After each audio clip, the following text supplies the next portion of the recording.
আমরা আল্লাহর কাছে সব প্রাণের কথা বলতে পারি না, আল্লাহরে বন্ধু বানাতে পারি না, আল্লাহরে আপন বানাতে পারি না। অথচ আল্লাহর চাইতে মুমিনদের জন্য, বান্দার জন্য ইহকালীন জগতে, পরকালীন জগতে কেউ আপন নাই। ঠিক কিনা?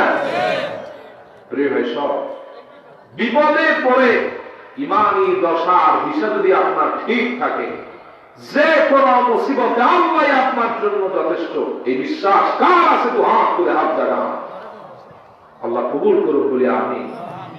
আল্লাহ বলছেন, আলাইসাল্লাহু বিকাফিন আবদা, আমি আল্লাহ কি বান্দার জন্য যথেষ্ট নই? সুবহানাল্লাহ বলবেন না? আল্লাহ এক জায়গায় বলছেন, ওয়া ইয়াতাওয়াক্কাল আলাল্লাহ ফাহুয়া হাসবুহ, যে ব্যক্তি আল্লাহর উপর ডিপেন্ডেন্ট হয়ে যায়, ভরসা করে, আল্লাহই তার জন্য যথেষ্ট। সুবহানাল্লাহ বলেন। এই বিশ্বাস আপনাদের আছে? আলহামদুলিল্লাহ বলেন। বিশ্বাসকে আরো তরুতাজা করতে একটি হাদিস আপনাদেরকে শোনাই। নবী করিম সাল্লাল্লাহু আলাইহি ওয়াসাল্লামের জলিলুল কদর সাহাবী, নাম তার যায়েদ ইবনে হারিসা রাদিয়াল্লাহু আনহু ওয়া আরদা। তিনি একবার মক্কা থেকে তায়েফ সফর করলেন। মক্কা থেকে 80 মাইল দূরে হচ্ছে তায়েফ। তায়েফ শব্দের অর্থ হচ্ছে তাওয়াফকারী। যেখানে তিনি পায়ে হেঁটে সফর করলেন, একজন সঙ্গী প্রচন্ড ক্লান্ত হয়ে গেলেন। সঙ্গী বললেন, ভাই তুমিও ক্লান্ত, আমিও ক্লান্ত, both are same, ভাই চলো একটি জায়গা খুঁজি যেখানে একটু বিশ্রাম নেওয়া যাবে। সেখানে খুঁজতে খুঁজতে একটি জায়গা পেলেন, পাহাড়ের গুহা। সেটাকে পরিষ্কার করলেন। সঙ্গী বললেন, ভাই তুমিও ক্লান্ত, আমিও ক্লান্ত, আসো দুইজনে দুইজনের প্রতি একসান করি, আমি কিছুক্ষণ ঘুমাই, তুমি পাহাড়া দাও, আবার তোমার যদি বিশ্রামের প্রয়োজন হয় বিশ্রাম নিও, আমি এই নির্জন গুহায় তোমাকে পাহাড়া দিব। সঙ্গী বলল, ওকে ডান, যায় তুমি ঘুমায় পড়ো, আমার কোনো সমস্যা নাই, তুমি ঘুমোতে থাকো, আমি তোমাকে পাহাড়া দিব। আচ্ছা ভাই, একটি প্রশ্ন আপনাদের হৃদয়ে উত্থাপিত হতে পারে। তায়েফ শব্দের অর্থ হচ্ছে তাওয়াফকারী। তো জায়গা কিভাবে তাওয়াফকারী হয়? মানুষটা তাওয়াফ করার পরে তাওয়াফকারী হয়? প্রশ্ন আছে না? মুসলিম মিল্লাতের জাতির পিতা, গর্বিত মুসলমানের বাপ হযরত ইব্রাহিম আলাইহিস সালাম যখন মক্কায় ফার্স্ট টাইম এলেন, হাজার এবং ইসমাইলকে আল্লাহ অনুমতিতে রেখে গেলেন, নির্দেশে রেখে যাওয়ার পরে বিদায় নেওয়ার সময় আসমানের দিকে তাকিয়ে দুটো হাত উঠে আল্লাহর কাছে কয়েকটা দোয়া করলেন। একটা দোয়া করলেন জাতির পিতা ইব্রাহিম আলাইহিস সালাম, রব্বি জাআল হাযাল বালাদা আমিনা, আল্লাহ তাআলা আপনি এই মক্কা নগরীকে নিরাপদ নগরী বানায় দেন। সুবহানাল্লাহ। ইব্রাহিম আলাইহিস সালাম দোয়া করছেন, আল্লাহ দোয়া কবুল করছেন। পড়েন আমার সঙ্গে, ওয়াত-তিনি ওয়াজ-যাইতুনি ওয়া তুরি সিনিন ওয়া হাযাল বালাদিল আমিন। আল্লাহ পাক কসম কেটে বললেন, যা ইব্রাহিম তোমার সম্মানে আমি আল্লাহ এই মক্কাকে নিরাপদ নগরী বানায় দিলাম। সুবহানাল্লাহ। আর একটা দোয়া করলেন, মালিক ওয়াজনুবনি ওয়া বানিয়া আন না'বুদাল আসনাম, আমার নসল থেকে যারা পৃথিবীতে আগমন করবে, আমার ব্লাড থেকে বংশের মানুষ, আমার সন্তানরা যারা কিয়ামত পর্যন্ত আমার বংশের হবে, আমি যাদের পিতা হব, আয় আল্লাহ তাআলা আমার বংশীয় সূত্রে নসল থেকে যারা আসবে, আমি আপনার কাছে আরেকটি আবদার করি, অ্যাপ্লিকেশন করি, আল্লাহ তাদের কেউ যেন মূর্তি পূজক না হয়, শিরকের সাথে না জড়ায়, আপনি তাদের হেফাজত করে নিবেন। সুবহানাল্লাহ। আল্লাহ বললেন, অ্যাপ্লিকেশন ইজ গ্রান্টেড, যা ইব্রাহিম এই দোয়াটা আমি আল্লাহ মঞ্জুর করে নিলাম। তোমার ওন ব্লাড, তোমার নসলের মানুষ কখনো শিরক করবে না, কুফর করবে না, মূর্তি পূজার সাথে জড়াবে না। চিল্লায় সুবহানাল্লাহ। আর একটা দোয়া করলেন, ওয়ারযুকহুম মিনাস সামারাত লাআল্লাহুম ইয়াশকুরুন। আল্লাহ তাআলা এই মক্কার যে জায়গায় রাখতেছি, এই জায়গা তো মরুভূমি, চারদিকে শুধু মরুভূমি, না পানি আছে, না ঘাস আছে, না কিছু আছে।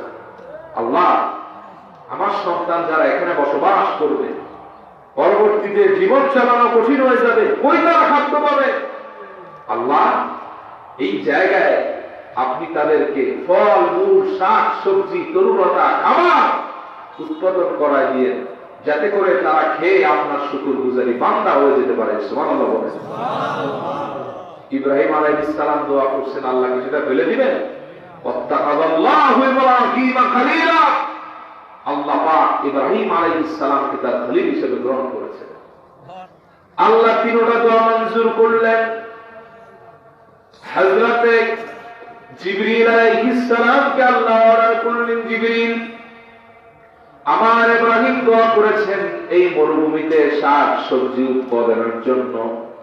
মরুভূমিকে তো আমি আল্লাহ এটার জন্য প্রস্তুত রাখি নাই। জিবরাইল এই মুহূর্তে তোমাকে আদেশ দেওয়া হলো, চলে যাও সিরিয়ার হিস নামক জায়গায়, যে জায়গার মাটিগুলি এত ভালো। তাফসীরে মাফাতিহুল গায়বের মধ্যে ইমাম ফখরুদ্দিন রাজি লেখেন, লাইসা ফীহি হাইয়াতুন ওয়ালা আকরাব, যে জায়গার মাটিতে কোনো সাপ নাই, কোনো বিচ্ছু নাই। আল্লাহ বললেন, এবার এরে জিবরাইল ওই মাটিগুলি উত্তোলন করো, করার পরে আমার জমজমের পানি দ্বারা ধৌত করো। আর এই দিক থেকে তাহতা সারা থেকে কিছু মাটি উত্তোলন করো, ওই মাটিগুলোকে ডেক্সির মধ্যে ফেলে দাও। আর এই যে জমজম দিয়ে ধৌত করলা হিংস নামক জায়গার মাটি, ধোয়ার পরে আমার কাবা শরীফের চারদিকে 7টা চক্কর দিয়ে দাও। সুবহানাল্লাহ বলে। এই মাটি যখন চারদিকে 7টা চক্কর দিয়েছে, মাটি হয়ে গেছে তাওয়াফকারী। ওই মাটি তাকতা সারায় রাখা হয়েছে, ওই জায়গার নাম কিয়ামত। আল্লাহ পাক কয়েকটা মানায় দিলেন। সুবহানাল্লাহ বলে।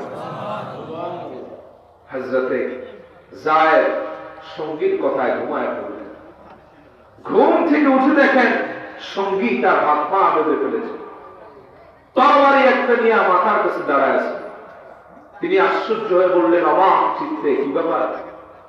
তুমি না রাসূলুল্লাহ সাহাবী, আমার ইমানদার ভাই, আমার সঙ্গী হয়ে এখানে এসেছো, তাহলে আমার হাত পা বাঁধলা কেন ভাই?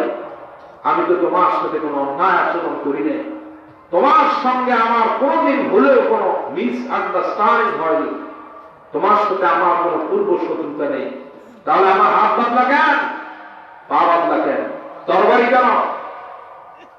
ওই সঙ্গী বলল, শোনা যায়, আসলে আমি রাসূলুল্লাহর সাহাবী বলদ কথা কথিত ভাবে আমি চেহারা ইমানদার, কিন্তু আমার অন্তর বড় হলো কুফরি। জোরে কর নাউযুবিল্লাহ। বলে আমার পিতৃ পরিচয় থেকে নিয়ে সব হলো ইহুদি, আমি নিজেও ইহুদি। আসলে আমি চেয়েছিলাম রাসূলুল্লাহকে হত্যার জন্য, কিন্তু সুযোগ পাই নাই। আজ এখন তোমার আমি মারতে চাই। হযরতে যায়েদ আশ্চর্য হয়ে বললেন, লিমা তাকতুলুনি, কেন আমাকে তুমি মারতে চাও, কেন মারবে? ওই সঙ্গী বলল, মুনাফিক বলল, ইন্নী আ'লামু আন্না মুহাম্মাদান সাল্লাল্লাহু আলাইহি ওয়াসাল্লাম ইউহিব্বুক ওয়া আনা উবগিদু। যায়েদ রে, আমি জানি আল্লাহ হাবিব তার হৃদয় দিয়ে তোমারে খুব ভালোবাসেন, আর আমি রাসূলুল্লাহর সঙ্গে শত্রুতা পোষণ করি।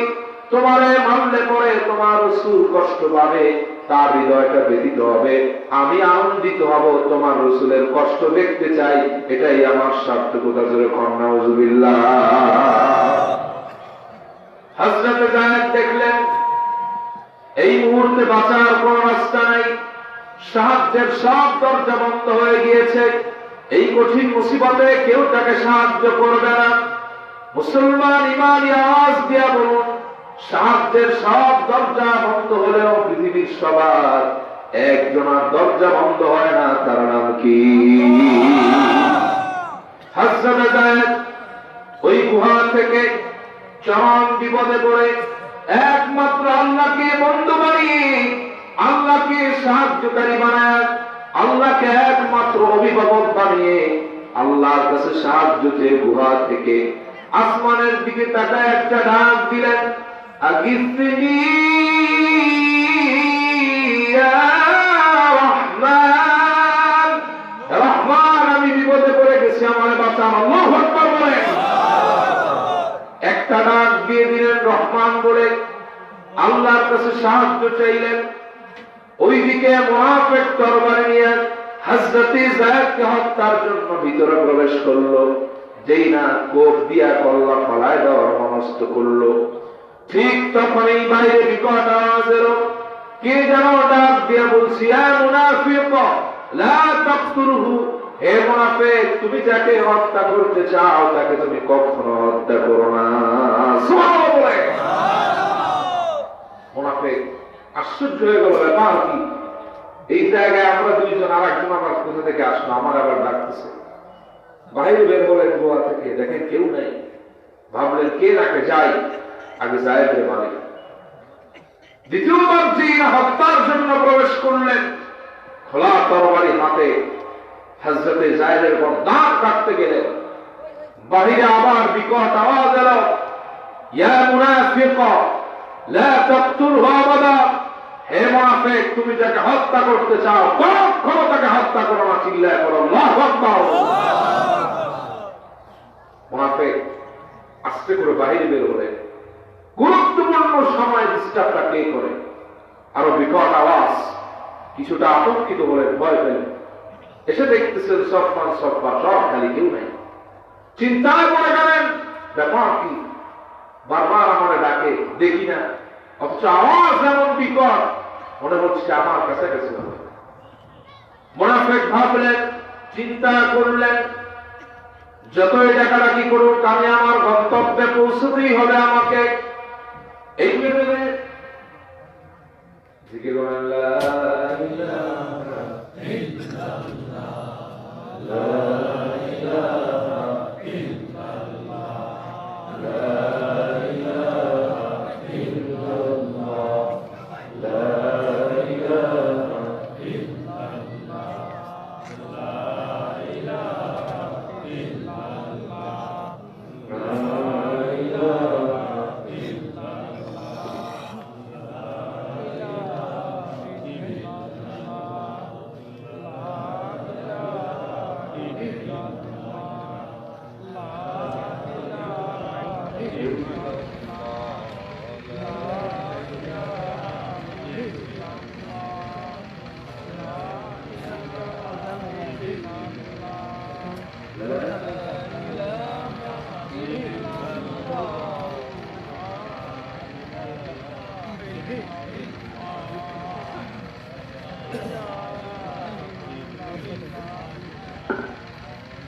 لا إله إلا الله محمد رسول الله صلى الله। কষ্ট হচ্ছে আপনাদের?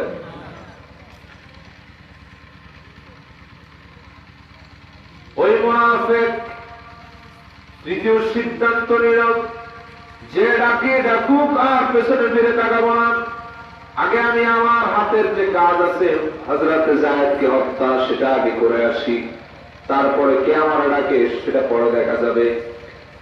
এই ভেবে যেই না তৃতীয়বার গুহার মধ্যে প্রবেশ করলেন, মনস্থ করলেন চূড়ান্ত ভাবে হযরতে যায়েদের গর্দান কেটে ফেলবেন। ঠিক তখনই বাহিরে আবার বিকট আওয়াজ এলো। কে যেন ডাক দিয়ে বলতেছে, ইয়া ফুলান লা তাকতুলু যাইদান আবাদান আবাদা। চিৎকার মেরে বলেন আল্লাহু আকবার। কে যেন নাম ধরে ডাক দিয়ে বলতেছে, হে আবু, কশিন কালে তুমি যায়েদ ইবনে হারেসাকে হত্যা করো না। সুবহানাল্লাহ। মুনাফিক এটা আসলে তরবারি ফেলে দিলেন।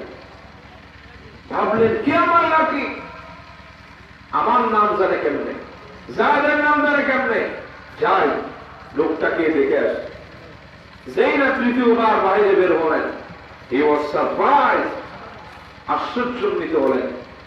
দেখতেছেন টকবকে এক যুবক বিশাল একটি সাদা ঘোড়ার উপর উপবিষ্ট, চেহারা তার নূরানি, চেহারা থেকে নূর চমকাচ্ছে। সুবহানাল্লাহ বলেন না? মাথায় সবুজ পাগড়ি পরা, ডান হাতের মধ্যে তার একটি তরবারি রাখা, সে তরবারিটি চকচক চকচক করছে। ওই ঘোড়া থেকে নেমে মুনাফিকের চুল ধরলেন বাম হাত দিয়া, ডান হাতের তরবারি দিয়ে এক আঘাত করলেন গর্দানে। মুনাফিকের গর্দান দু টুকরো হয়ে জমিনে পড়ে গেল। চিল্লায় বলো আল্লাহু আকবার। আস্তে আস্তে করে গুহার ভিতরে চলে গেলেন। হযরতে যায়েদের হাত পায়ের বাঁধন খুললেন, কপালে চুমু দিলেন, বুকের সঙ্গে আলিঙ্গন করলেন, জড়ায় ধরলেন। হযরতে যায়েদ অবাক চিত্তে আশ্চর্য হয়ে বললেন, মান আনতা লিমা তানসুরুনি, ভাই কে তুমি, আমাকে এই কঠিন মুসিবতে সাহায্য করলে? আমি এই বিপদে তো তোমার কাছে সাহায্য চাই নাই, আমি তো সাহায্য চেয়েছি একমাত্র আল্লাহর কাছে। আমি যেখানে বিপদে পড়ছি এটা তুমি জানলা কেন? সুবহানাল্লাহ বলবেন। ওই সুদর্শন যুবকটি বলল, যায়েদের ভয়ের কোন কারণ নাই, ভীত হয়েও না, ডর পেও না, তোমার চিন্তার কোন কারণ নাই যায়েদ।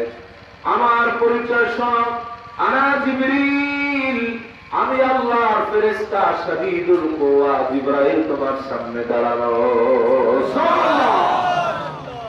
বলে ভাই রে, এই মুসিবতে তুমি কিভাবে জানলা আমি এখানে পড়ে আছি? তোমাকে তো আমি ডাকি নাই, তোমার নামও আমার স্মরণ ছিল না, কারণ আমি জানতাম আমার আল্লাহ আমার জন্য যথেষ্ট। তুমি আসলা কেমনে? বলে যায় এই বিপদে পড়ে যখন তুমি আসমানের দিকে আল্লাহরে একটা ডাক দিলা, তাকায় আসমানের দিক রহমান বলে, তখন আমি ছিলাম 7 আসমানের উপরে সিদরাতুল মুনতাহায়। আল্লাহ আমারে ডাক দিয়ে বললেন, জিবরিল এই মুহূর্তে তায়েফের ময়দানে যাও, আমার যায়েদ বিপদে পড়ে গেছে, আমি আল্লাহর কাছে রহমান বলে ডাক দিয়ে সাহায্য চেয়েছে, আর কাউকে স্মরণ করে সাহায্য চাই নাই। আমি আল্লাহর জন্য ওয়াজিব হয়ে গেল আমার যায়েদকে এই বিপদ থেকে রক্ষা করা।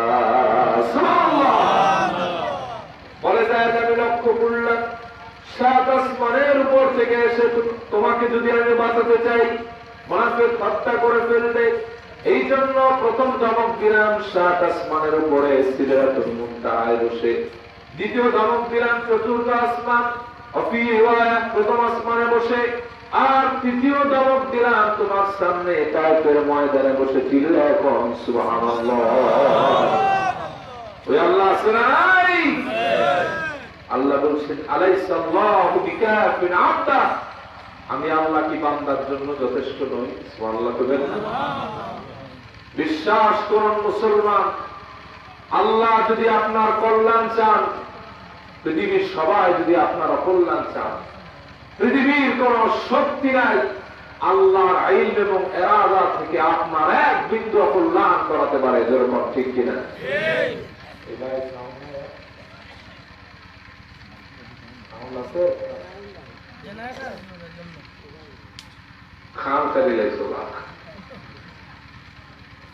বিশ্বাস করুন, বাস বিশ্বাস করুন, আল্লাহ যদি আপনার কল্যাণ চায়, পৃথিবীর কেউ আপনারা কল্যাণ করতে পারবে না। ঠিক কিনা বলে? আর আল্লাহ যদি আপনারা কল্যাণ চান, পৃথিবীর কেউ আপনার কল্যাণ করতে পারবে না। ঠিক না ভাই? সূরা ইউনূসের 107 নম্বর আয়াতে আল্লাহ পাক বলেন, وَإِن يَمْسَسْكَ اللَّهُ بِضُرٍّ فَلَا كَاشِفَ لَهُ إِلَّا هُوَ وَإِن يُرِدْكَ بِخَيْرٍ فَلَا رَادَّ لِفَضْلِهِ يُصِيبُ بِهِ مَن يَشَاءُ مِنْ عِبَادِهِ وَهُوَ الْغَفُورُ الرَّحِيمُ। আওয়াজ করে বলুন সুবহানাল্লাহ। আল্লাহ পাক বলেন, ও আমার বান্দারা, আমি আল্লাহ পাক যদি তোমার অকল্যাণ চাই, পৃথিবীর কেউ তোমার কল্যাণ করতে পারবে না। গোলাম রে, যদি আমি আল্লাহ পাক তোমার কল্যাণ চাই, পৃথিবীর কেউ তোমার অকল্যাণ করতে পারবে না। সুবহানাল্লাহ। ইউসিবু বিহি মান ইয়াশাউ মিন ইবাদিহি, তিনি আল্লাহ যা চান বান্দার ব্যাপারে সেই সিদ্ধান্ত গ্রহণ করেন। তিনি এমন আল্লাহ, ফাআলুল লিমা ইউরিদ, তিনি যা চান তা করেন। ইদা আরাদা শাইআন আইয়াকুলা লাহু কুন ফায়াকুন, ইচ্ছা হলে শুধু বলেন কুন হও, ফায়াকুন হয়ে যায়। সুবহানাল্লাহ বলবেন না? দুহাত দেখতে চাই, হাত উঁচু করে বলুন, সাহায্য কার কাছে চাইবেন? বিপদে মুক্তি দেওয়ার মালিক কে? সন্তান দেওয়ার মালিক কে? অসুস্থ থাকলে সুস্থ করার মালিক কে? আল্লাহ বলেন, ওয়াইদা বারিতু ফাহুয়া ইয়াশফি। ইব্রাহিম আলাইহিস সালাম এটা বলছিলেন, আল্লাহ কোরআনে কোট করেছেন। আমাদের আকীদা হলো যে আমি যখন অসুস্থ হয়ে যাই, আমার সুস্থ করেন আমার আল্লাহ, ঠিক না? আল্লাযী হুয়া ইউত'ইমুনি ওয়া ইয়াসকিন। আমার যখন প্রচন্ড ক্ষুধা উদ্রেক হয়, আমি যখন ক্ষুধায় মর্মাহত হয়ে যাই, কাতর হয়ে যাই, আল্লাহ আমাকে খাওয়ান। আমার যখন তৃষ্ণায় ছাতি পেটে যায়, আমার আল্লাহ আমাকে পান করিয়ে কলিজার ঠান্ডা বানান, ঠিক না? ওই আল্লাহর একটা ডাক দেন, আল্লাহ। প্রাণ খুলে বলেন আল্লাহ। আল্লাহ বলছেন, ওয়াকালা রাব্বুকুম উদউনি আস্তাজিব লাকুম। বান্দা কই যাও? আমি তোমার রব বলছি, আমারে ডাকো। যে কোনো প্রয়োজনে যে কোনো জায়গায় ডাক দিবা, আমি আল্লাহ ডাকে সাড়া দিয়ে দেবো। সুবহানাল্লাহ। আমার ভাইয়েরা, বান্দা অশান্ত আত্মাকে, মনকে আল্লাহ শান্ত করে বললেন, হাবিব, ওয়াইদা সালাকা ইবাদি আন্নী ফাইন্নী করিব উজিবু দাওয়াতাদ দাঈ ইযা দাআন ফালইস্তাজীবু লি।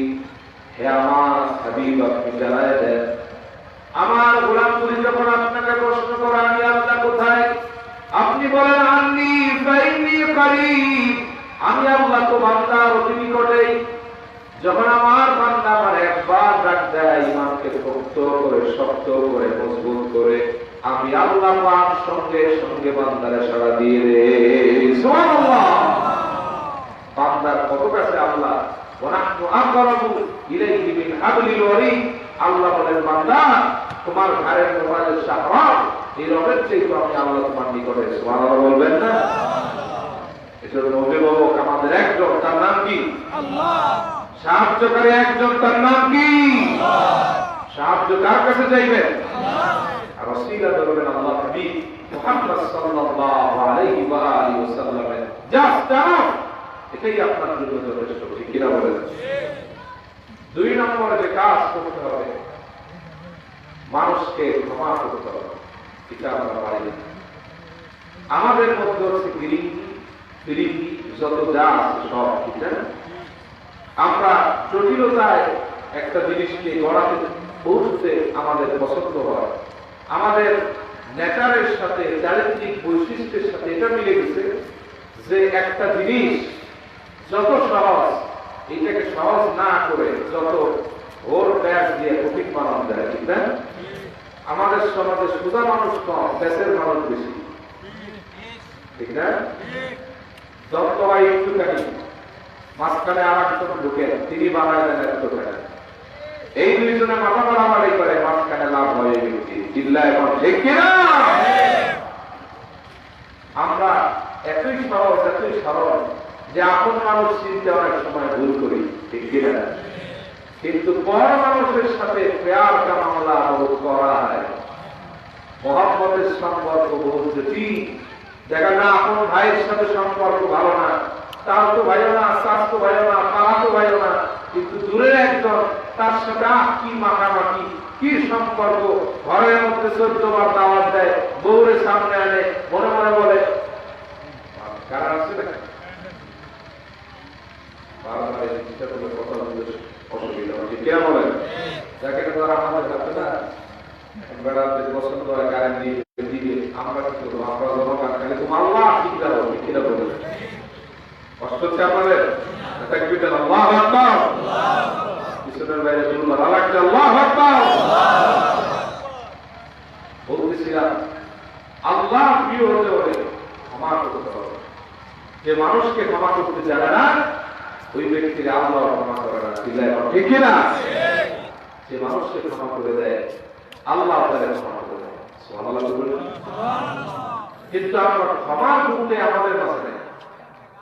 কিসের হুজুর, কিসের বক্তা, কিসের চেয়ারম্যান, কিসের মেম্বার, কিসের পাবলিক, কিসের তাবলিগ, যা আছে জটিলতা করতে পছন্দ করি, ডাইরেক্ট ক্ষমা করতে আমরা কাউরে চাই না, ঠিক কিনা? এজন্য আমরা দেখি আপন ভাইয়ের সাথে 20 বছর কথা বলে এমন লোক আছে না নাই? জন্মদাতা মায়ের সঙ্গে কথা বলে না, বাবার দায়িত্ব ভার গ্রহণ করে না, বাপরে একটা সালাম দেয় না, শ্বশুরের 14 বার আব্বা আব্বা, কিন্তু নিজের বাপের দিকে একবার ফিরে তাকায় না, এমন কুলাঙ্গার আছে না? সমস্যাটা কোথায়? সমস্যা হলো একদিন মা একটা কথা বলেছিল তার বউয়ের নামে, তিনি বউর উপর মাইন্ড না করে মার উপর মাইন্ড করছে।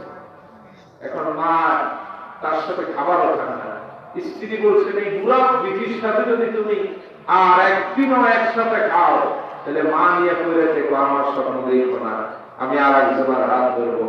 বেটা চিন্তা করছে আর এমন সুন্দরী বউ গেলে কই পাবো, মা যায় যা তাকে ভোট খ্যান ধরে ফিরে শিক্ষিত কথা। এই ধরনের অসভ্যতা আমাদের মধ্যে আছে না? বাবার সঙ্গে কথা বলে না, বলে কি হয়েছে? তার শ্বশুরে রাগ হইয়া তার বাপ একটা কথা বলেছিল, কি আমার আব্দুল আলী জ্বালাইল, নিজের বাপ চিনে না, শ্বশুর নেওয়ার জন্য কত দরদ। হ্যাঁ, দেখেন না দরদের খেলায় অবস্থা কেমন হয়। বিদেশে পাঠায় কষ্ট করে বাপ মা ঋণ করে জায়গা দিচ্ছে, ঠিক কিনা? লন্ডন যায়, কুয়েত যায়, আফ্রিকায় যায়, ইউরোপে যায়, সৌদি যায়, আরব আমিরাত যায়, গিয়ে সেখানে গিয়ে বাপ মা হয়ে যায় বুড়ি আর বুড়া, আর আসল বাপ মা দাঁড়ায় দেয় শ্বশুর আব্বা আর শাশুড়ি হন আম্মা। যেরকম ঠিক কিনা? বিশ্বাস করুন, শ্বশুর শাশুড়ির প্রতি সম্মান রেখে বলছি, আপনার কলিজার টুকরা জন্মদাতা বাপ মা আপনার বিপদের সাথী, আর এরা আপনার সুখের দিনের সাথী, বিপদের সাথী না, ঠিক কিনা? আমার অনেক ভাইরা বিদেশে গিয়ে চোখ বজায় যায়, আগে থেকে চোখ নিচে পরে যায় কপালের উপর, বাপ মারা টাকা দেয় না। স্ত্রীর জন্য আইফোন, আইপ্যাড প্রো, এরপরে ম্যাকবুক প্রো, কয়েকদিন পরে স্ত্রীরা আবার ফুসলায় শ্বশুর শাশুড়ি, বলে বেটি আমার মা কলিজার টুকরা, তুমি আমার পাইয়া খুশি হয়েছি তোমার জামাইরে পাইয়া, কারণ আমরা মনে করি তোমার জামাইরে সে একটা বট গাছ ছাড়া দিব আর মাল পড়বে আর সেখান থেকে ঘুরে পকেট করবো। কথা বলা ঠিক কিনা? বলে মা কি দরকার? বলে তোমার মতো মেট্রিক পাস করছে, আইয়ে উঠবে, কলেজে একটা আইফোন ছাড়া যায়, এটা কি মানা যায়? যদি যখন জিজ্ঞেস করবে কয় ভাই বোন, বলে 3 বোন 2 ভাই। বোনের জামাইরা কি করে? একজন বদলা দেয়, আর একজন কি করে? সে থাকে ওই বাংলাদেশের পড়ায় দিয়েছে। যদি এত সুনাম শোনে, কিন্তু শালিকা যদি আইফোন ছাড়া যায়, এটা কি মেনে নেওয়া যায়? বলে মা কি বলতে চান বলেন? বলে আগে মডেলটা কি হবে না, আইফোন 11 প্রো বা 12 প্রোটা মেরে দিতে বলো, আর এদিক থেকে শ্বশুর শাশুড়িকে খুশি করতে, আর বউয়ের মুড়ি হইয়া, বউয়ের খলিফা হইয়া আসে না নাকি? বউটা কি বউয়ের মুড়ি আর খলিফানি হইয়া আস্তে করে সুন্দর এদিকে দেয়, নেও শালি, তুমি তো শালি না, শালি দিলে হবে গালি, তুমি আমার আপন বোনের চেয়ে উপরে। স্ত্রীর মাসে মাসে সব টাকা দেয়, তার প্রধান ব্যাংক প্রাইম ব্যাংক নয়, সিটি ব্যাংক নয়, রূপালী ব্যাংক নয়, তার প্রধান ব্যাংক হলো তার স্ত্রী, ঠিক কি না?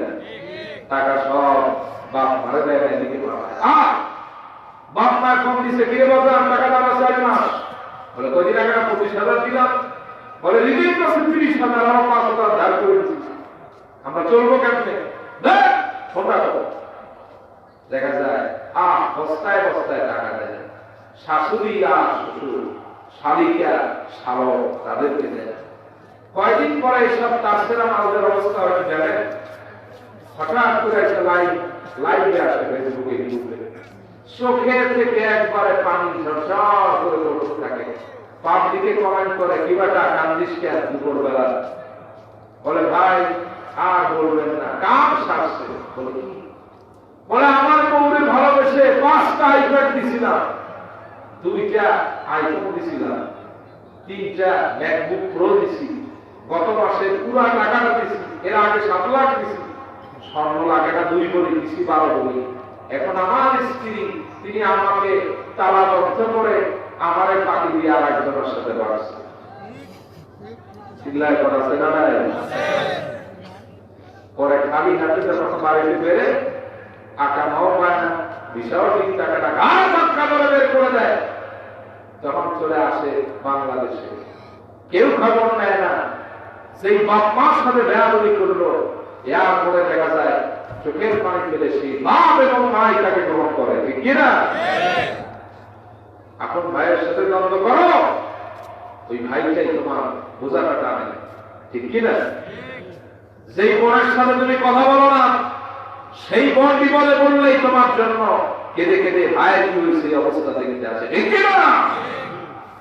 আর তাদেরকে এককালে নকল ভাইয়া আসুন ভাবলা, তারা তোমার সাথে এমন ঘাপলা করলো, আমও গেল তোমার সালাও গেল, চলে কোনো ঠিক কিনা?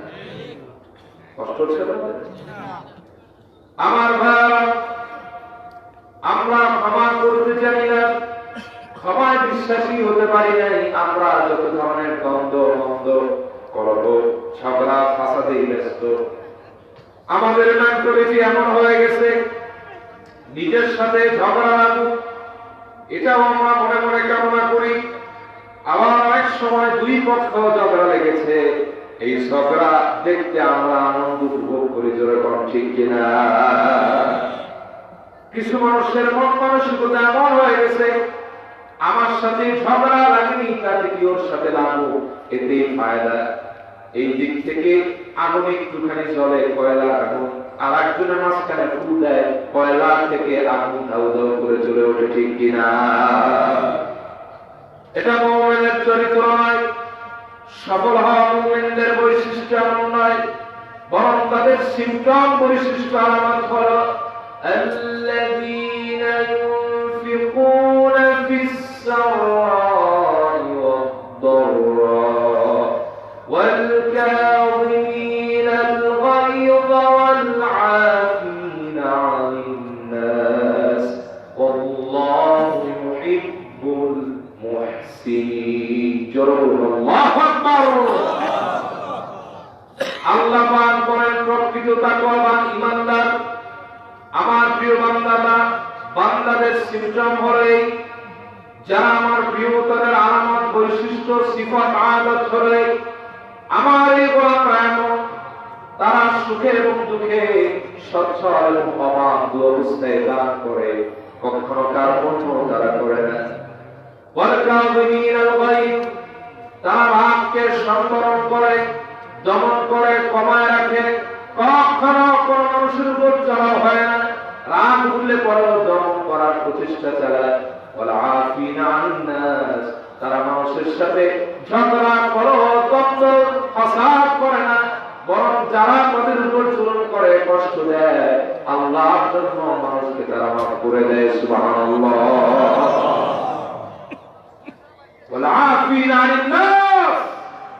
তারা মানুষকে মাফ করে দেয়। এই তিনটি গুণ থাকার কারণে আল্লাহু ইউহিব্বুল মুহসিনিন, আল্লাহ পাক নিজেই স্বীকৃতি দিচ্ছেন এরাই উত্তম শ্রেষ্ঠ নেক আমলকারী। আল্লাহ নিজেই এদেরকে ভালোবাসেন। আল্লাহ বলেন, আল্লাহু ইউহিব্বুল মুহসিনিন, আমি আল্লাহ এই যে মুহসিনদেরকে ভালোবাসি। সুবহানাল্লাহ। যারা মানুষকে ক্ষমা করে তাদের ভালোবাসেন কে? অন্য জায়গায় আল্লাহ পাক তার হাবিবকে আদেশ দিচ্ছেন, খুযিল আফওয়া মুর বিল উরফি ওয়া আ'রিদ আনিল জাহিলিন। হাবিবের, আপনি ক্ষমার নীতি অবলম্বন করুন, মানুষকে অকপটে ক্ষমা করে দেন, মানুষকে আপনি ক্ষমা করে এর মধ্যে শান্তি তালাশ করুন। ওয়া'মুর আনিল, এবং মানুষকে আপনি নেক কাজের দাওয়াত দেন। ওয়া'মুর বিল উরফি, মানুষকে নেক কাজের দাওয়াত দেন, কল্যাণের দিকে মানুষকে ডাকেন, হেদায়েতের দিকে ডাকেন। ওয়া আ'রিদ আনিল জাহিলিন, যেই জায়গায় জাহেল দেখবেন, গণ্ডমূর্খ, যাদেরকে আল্লাহ পাক হেদায়েত শূন্য করেছেন, তাদের থেকে রাসূল আপনি দূরে থাকুন। সুবহানাল্লাহ। হাবিব, আপনি সমস্ত জাহেল থেকে দূরে থাকুন, মানুষকে ক্ষমা করেন, নেক কাজের দাওয়াত দেন। সুবহানাল্লাহ বলবেন। আমরা তো ভাই ক্ষমাই করতে চাই না। ওই ভাই ভাইয়ের দ্বন্দ্ব, মনে মনে দ্বন্দ্ব, আচরণ মন্দ, যেরকম ঠিক কিনা?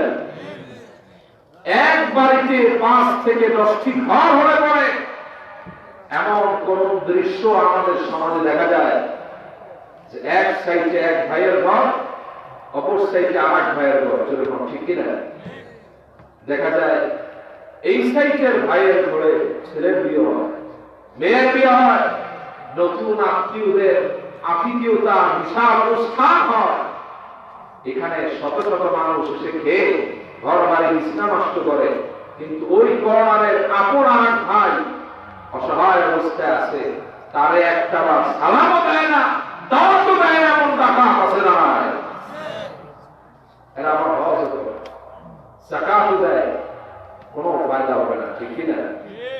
কারণ রাসূলুল্লাহ বলেছেন, লা ইয়াদখুলুল জান্নাতা কাতউর রাহিম, যারা আত্মীয়তার সম্পর্ক ছিন্ন করে এরা কখনো জান্নাতে যাবে না। যেরকম নাউযুবিল্লাহ। আমার ভাইয়েরা, এই জন্য মানুষকে ক্ষমা করে দেন, মানুষের সাথে সম্পর্ককে মজবুত করেন, ঈমানি আচরণে মানুষকে মুগ্ধ করেন, আল্লাহ পাক আপনার সম্মান বাড়ায় দিবেন। সুবহানাল্লাহ। আর যদি আপনি মানুষের সাথে দ্বন্দ্ব বাড়াতেই থাকেন, মনোমালিন্যতা তৈরি করতেই থাকেন, মানুষের আচরণে আপনি নিজেকে বিরক্ত করে ফেলেন, মানুষকে ক্ষমা করতে না চান, আপনি যদি মানুষের সাথে সম্পর্ক ঠিক না রাখেন, বিশ্বাস করেন আল্লাহ যাদেরকে ভালোবাসেন তাদের দলে আপনি নাই, ঠিক কিনা?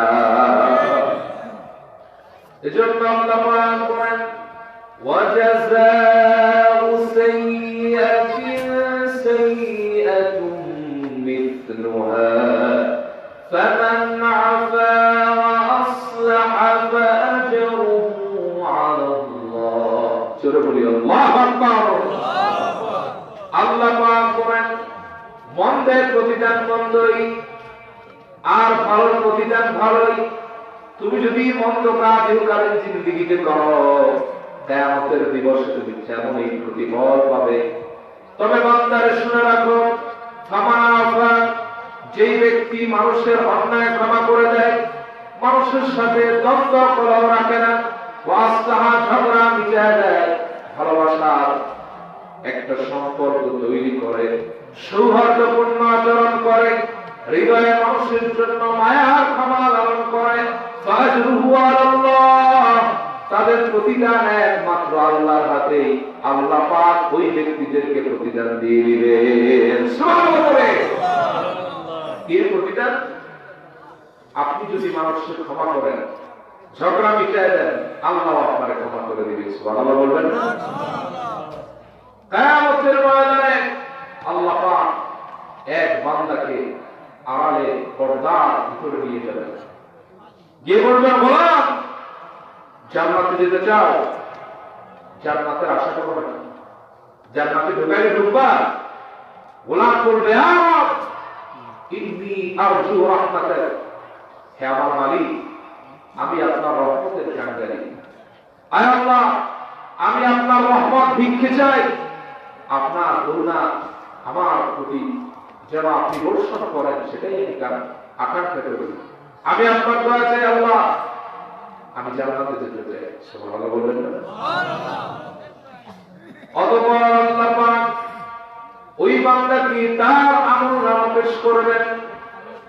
বান্দা আমলনামা পেয়ে চোখ থেকে অঝর নামে অশ্রুর দ্বারা কাঁদতে থাকবেন, হাউমাউ করে কাঁদবেন। কান্নার কারণ হলো তার আমলনামা পেয়ে সে হতাশ হয়ে যাবে, কারণ ওই আমলনামায় সে জাহান্নামী বলে মনোনীত হয়ে গিয়েছে, জাহান্নামী বলে সে নির্ধারিত হয়ে গিয়েছে।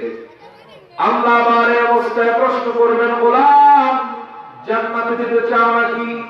গোলাম আবার বলবে, ইন্নী আরজু রাহমাতাক, হে আমার মালিক, হে আমার রব, হে আমার প্রতিপালক, আমি রহমতের আশা করি আপনার থেকে।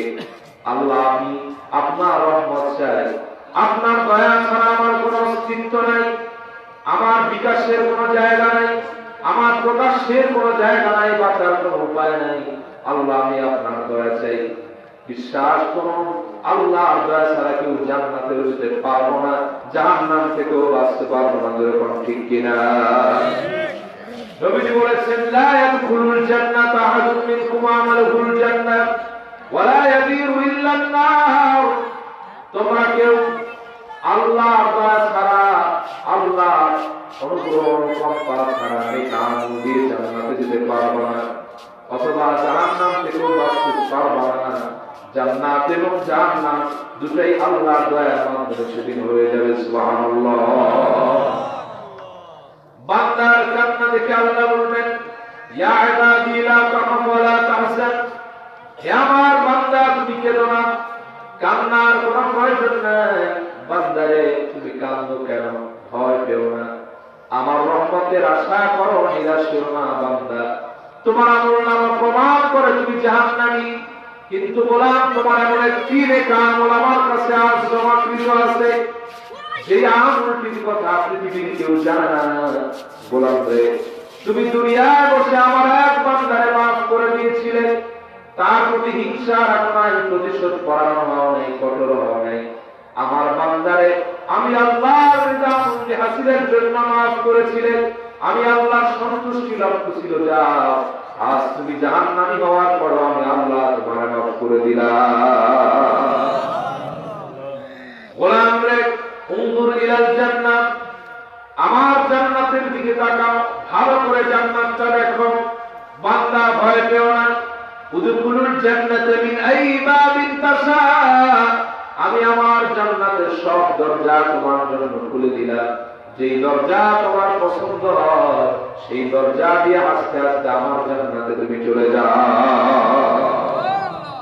এজন্য আল্লাহ কোরআন বলেন, ওয়াজাযাউ সাইয়্যাতিন সাইয়্যাতুন মিথলুহা ফামান আফা ওয়া আসলাহা ফাআজরুহু আলাল্লাহ। কি বলেন?